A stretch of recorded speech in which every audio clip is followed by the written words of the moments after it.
Welcome to the X Corner. I'm here adding that mutation to the Superhero Crew. I'll be covering the X comics for the week of October 10th, 2018. This week we have 4 comics. Domino number 7, Iceman number 2, X-23 number 5, and X-Men Black Mojo number 1. Spoilers, of course. We'll start with Domino number 7, written by Gail Simone, art by David Baldion. Outlaw Diamondback and Domino get hired by a Wakandan teenager of some standing to retrieve a box. They are paid handsomely, but told not to open it. The box is in a Norwegian forest. As the posse enter it, they are attacked by vampires. The vampires prove hard to kill, until Domino has Diamondback blow up the trees, sending stakes of wood into them. As the lead vampire lays dying, she says that the vampires are united under him, and points to the box. They were told not to open the box, but of course they do. And inside, they find an unconscious and bound Morbius, the living vampire. They are observed, however, by a vampire hunter who mistakes Domino's pale skin for a vampire's, and he calls in Blade and the Harkers to come kill all the vampires. The return of David Baldion brings a wide-eyed fun back to the book. The facial expressions alone are worth the great art, but the action scenes ramp it up. Also, the storytelling by both he and Gail Simone is on point. The comic starts with a pin-up of Domino, and we turn the page to see as juxtaposed to how she actually looks after just getting up.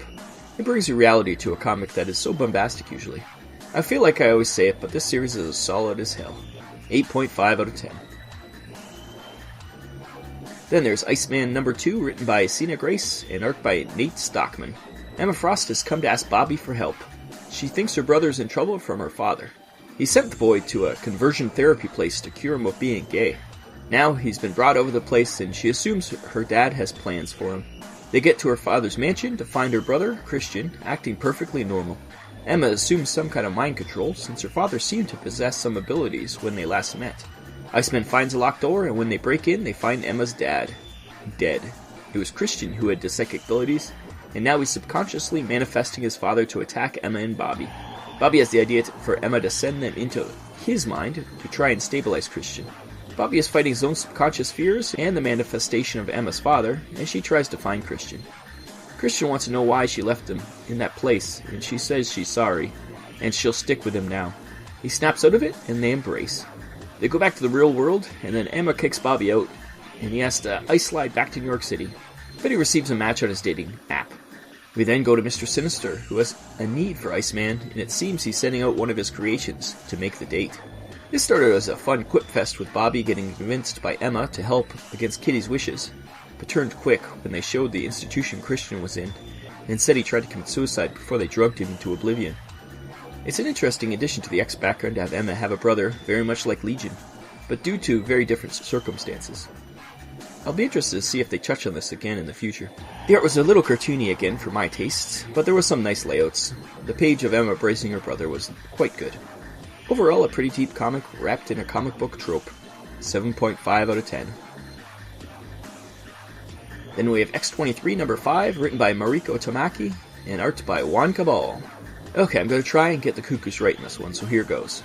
Esme is in Gabby and wants to get to Cerebro to rule the world. Sophie, the long-dead cuckoo, is in Laura's mind and is being helped by Mindy. The other two I don't know what their names are, and it doesn't really matter. Laura, with Sophie, is waiting at the mansion as Esme and Gabby shows up.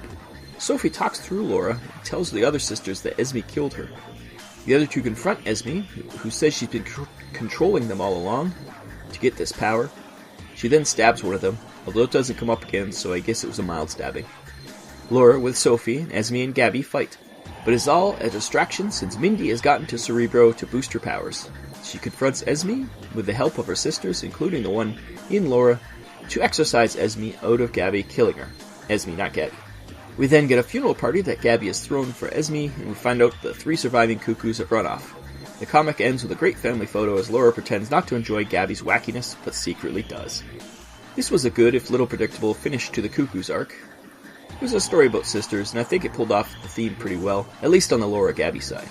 It's a little more complicated on the Cuckoo's side, since 2 are dead, 1 being evil, and 2 of the living ones being manipulated, but maybe there's this metaphor in there somewhere. The art was gorgeous, as always. Juan Cabal somehow made it so I could tell the Cuckoos apart, even though I don't know how.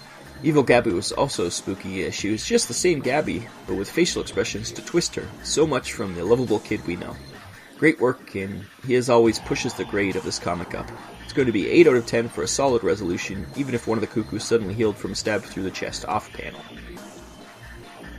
Lastly, we have X-Men Black Mojo number 1, written by Scott Aukerman, art by Andrea Lima Arejo, and Nick Bradshaw, with an Apocalypse backup by Lonnie Nadler and Zach Thompson, with art by Geraldo Borges.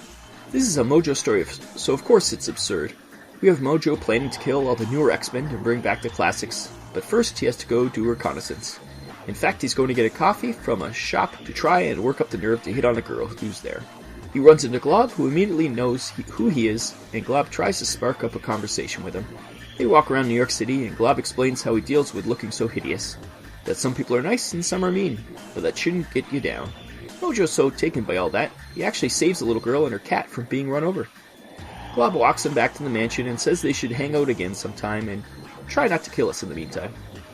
Suddenly, a mix between a mindless one and a sentinel attacks the mansion. Major Domo, Mojo's second in command, has seen how his boss is getting soft, so he initiates the attack. Major Domo also throws the woman Mojo was after at the monster to cut off his last emotional tie. Mojo has seen enough and attacks. He saves the girl and the X-Men. The girl agrees to go on a date with him, and Mojo goes back to trying to kill the X-Men, but in a half-hearted way. The Apocalypse backup is mostly Apocalypse wandering around the alien countryside as he slowly turns completely human. He's attacked by insects and is forced to run and hide. He collapses in a cave while he tries to keep a seed of Apocalypse inside him. As I said, I knew the Mojo story would be insane and wacky, and it did not disappoint. Mojo going on about how he doesn't like change in his characters except when it's a good story, and he wishes the classic X-Men could be back, hit a little close to home. I think someone's been listening to my rants. This comic was fun, if a little OTT. Mojo thinking his coat and hat was a disguise, while everyone could just see through it, was pretty funny. Adding Glob to a story is always good. He seems to be the go-to wacky X-Men when you need to add something to a story. We've seen him pop up quite a few times, and that might be saying something about how the new characters aren't all bad. Especially since the people fighting the half-sentient are newish characters such as Rockslide, X-23, and a brand new character made for this name, Mucus. Even the introduction of Mucus is a joke, as Ackerman and Arejo get credit for his creation, as you would see Jack and Stan get it on classic characters. Overall, I enjoyed the mad cappiness of this comic, so I'll give it a 7 out of 10. It wasn't a masterpiece, but it was enjoyable. The Apocalypse story, on the other hand, was just boring. I could see why now that it was in the back pages of the Black issues instead of on its own, because if it was his own comic, I would have fallen asleep reading it.